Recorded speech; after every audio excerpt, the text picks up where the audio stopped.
তোমার বাপের বাড়ি এটা? মানুষকে ধাক্কা দিতে আসছো, ধমক দিতে আসছো, সব জায়গায় মাতবরি মাস্তানি। যেই মুরব্বীরা ছোট ছোট বাচ্চাদেরকে মসজিদে গেলে ধমক দেয়, ঘাট ধাক্কা দেয়, এই মুরব্বীরা সবগুলো আল্লাহর কাঠগড়ার আসামি হবে। মসজিদে বাচ্চারা গেলে কিছু মুরব্বীরা তাদের সাথে খারাপ আচরণ করে, এটা কি আদৌ ঠিক কিনা?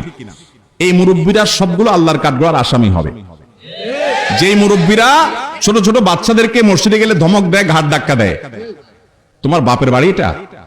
মানুষকে ধাক্কা দিতে আসছো, ধমক দিতে আসছো, সব জায়গায় মাতবরি মাস্তানি। মসজিদের মধ্যে ছোট ছোট বাচ্চারা যখন আসে, বিশেষ করে এত ছোট বাচ্চা আবার না, ভুল বুঝবেন না, যে অনেক বাপ মা আছে 3 বছর 2.5 বছরের বাচ্চা নিয়ে আসে, ও পেশাব করে দিবে, নষ্ট করতো, নামাজের কিছুই বুঝে না। এত ছোট বাচ্চা না, ধরেন 500 বছরের বাচ্চা, যে বাচ্চা নামাজ পড়তে শিখবে। আরে আজকের বাচ্চা আগামী দিনের মুসল্লি, আজকের বাচ্চা আগামী দিনের, তাকে নামাজ শিখাইতে হবে না? এখন সমস্যা হলো, আপনি বলবেন যে ভালো কথা, নামাজ শিখাইতে হবে, কিন্তু মসজিদে আসে যে মুসল্লিদের ডিস্টার্ব করে, মুসল্লিদের এতটুকু ডিস্টার্ব সহ্য করার মতো মানসিকতা থাকতে হবে। সবকিছুতে পণ্ডিতি করা যাবে না। গল্প শুনেন, ঘটনা শুনেন। নবী করিম সাল্লাল্লাহু আলাইহি ওয়াসাল্লাম সিজদায় গেছেন, আমাদের নবীজি সিজদায় গেছেন, নাতি হাসান বা হোসেন রাদিয়াল্লাহু তাআলা পিঠের উপর উঠে বসছে, বুঝেন, গোড়া গোড়া খেলতেছে, নানার পিঠ পাইছে নাতি। নবী করিম সাল্লাল্লাহু আলাইহি ওয়াসাল্লাম যতক্ষণ পর্যন্ত নাতি পোলাপান যখন সিজদা যাওয়ার পরে পিঠে উঠে, ওদের কি আর কোনো টাইমের ব্যাপার আছে যে ওর কোনো তাড়াহুড়া আছে যে অফিস আদালত আছে? ও তোর মন মতো গোড়ার পিঠে বসে, মন যখন মিটে যায় সাত, তারপরে যায় নামে। ঠিকই হযরত হাসান বা হোসেন রাদিয়াল্লাহু তাআলা আনহুমা যিনি ছিলেন, তিনি এরকম অনেকক্ষণ পরে নামছেন। নবী সাল্লাল্লাহু আলাইহি ওয়াসাল্লাম ততক্ষণ পর্যন্ত সিজদা থেকে উঠার চেষ্টাও করেন নাই। সিজদার তাসবিহ পড়তেছেন পড়তেছেন পড়তেছেন, নাতি নেমে গেছে, তিনি মাথা সোজা করেছেন। কোন হাদিসে আমরা পাই না যে উনি ফাতিমা রাদিয়াল্লাহু ডেকে এনে ধমক দিয়েছেন নিজের মেয়েকে, যে কেন বাচ্চাকে ধরো না, নাতিকে ধরো না, আমার নামাজে ডিস্টার্ব করছে না।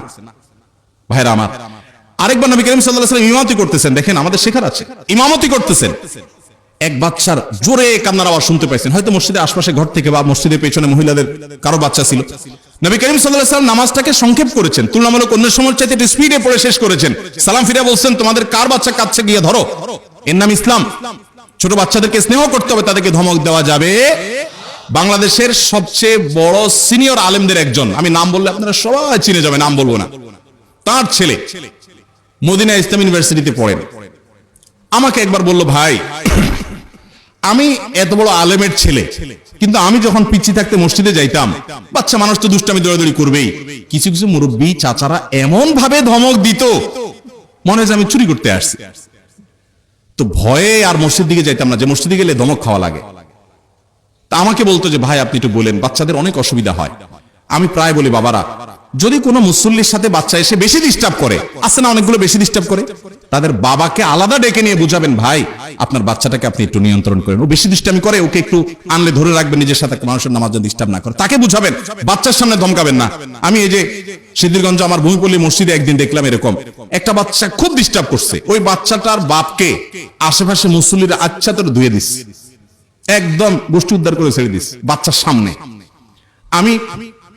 আমি ছিলাম সাথে পিছনে কাতারে, তো আমি পরে ওই ধমক দিয়ে যে ওই বাচ্চার বাপারে অনেক বকাঝকা করছে, সেই লোকটার পিঠে হাত দিয়ে বললাম, বাবাজি বড় একটা জঘন্য কাজ করছেন আপনি, এবং আল্লাহর কাছে মাপ চান। আপনি কারে ধমক দিয়েছেন? কোথায় ধমক দিয়েছেন? আপনি আল্লাহর ঘর, এখানে আপনি বাচ্চাটার ধমক দিলেন, বাচ্চাটা বাপকে ধমক দিলেন।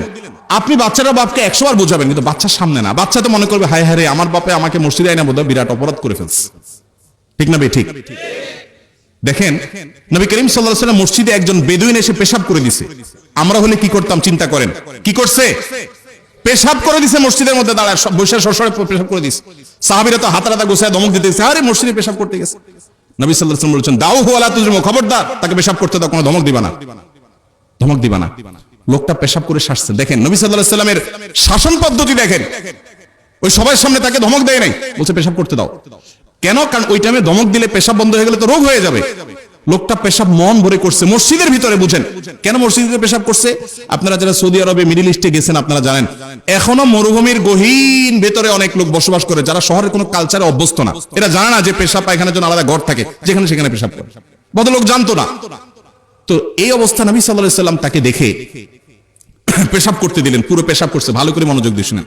পেশাব করা শেষ হওয়ার পর লোকটাকে নবীজি ডাক দিলেন, ডাক দিয়ে কাছে এনে বলতেছেন, ভাই আমরা এই যে মসজিদ বানাইছি, এই মসজিদটা বানাইছি আল্লাহর ইবাদতের জন্য। পেশাবের জন্য পায়খানার জন্য আলাদা ঘর আছে আমাদের, আমরা আলাদা টয়লেট ওয়াশরুম বানাইছি, সেখানে করি আমরা, এখানে আমরা করি না। তুমি হয়তো এই কালচারে অভ্যস্ত না, জানতা না, তুমি আজকে শিখলা, খেয়াল রাখবা এটা। সুন্দর করে বুঝাই দিলেন। শুধু এখানেই শেষ না, আসল কথা রয়েছে। নবী সাল্লাল্লাহু আলাইহি সাল্লাম ওই লোকটা পেশাব করছে, তাকে না বলবে ভাই যাক ভুল হয়েছে তোমার, এখন পেশাবটা পরিষ্কার করো, এটা না বলার কথা। দেখেন আখলাকে নববী, দেখেন নবী সাল্লাল্লাহু আলাইহি সাল্লাম ওই লোকটাকে এটা না বলে অন্য একজন লোককে বলতেছেন যে তুমি সওয়াব পাবে আল্লাহর কাছে। লোকটা না জানে করছে, এক বালতি পানি নিয়ে সেখানে ঢেলে দাও। অন্য লোককে বলছেন পানিতে ঢেলে দাও, তুমি তার খেদমত করো, সেবা করো, সে গেস্ট হিসেবে আমাদের কাছে আসছে, সেই কালচার জানে না, তাকে দিয়ে পরিষ্কার করার নাই। আখলাক দেখেন নবীজির। মসজিদের মধ্যে এত বড় ভুল করছে নবীজি, তার সাথে কি আচরণ করছে। এই আচরণ দেখে মজার কথা হলো ওই লোকটা দোয়া করছে, কি দোয়া জানেন? আল্লাহুম্মা আরহামনি ওয়া মুহাম্মাদা ওয়া লা তারহাম মা'ানা আহাদা। আল্লাহ আমাকে আর মুহাম্মাদের রহম করবেন, আর এগুলো একটারও রহম করবেন না, কারণ আমার ধমক দিচ্ছে।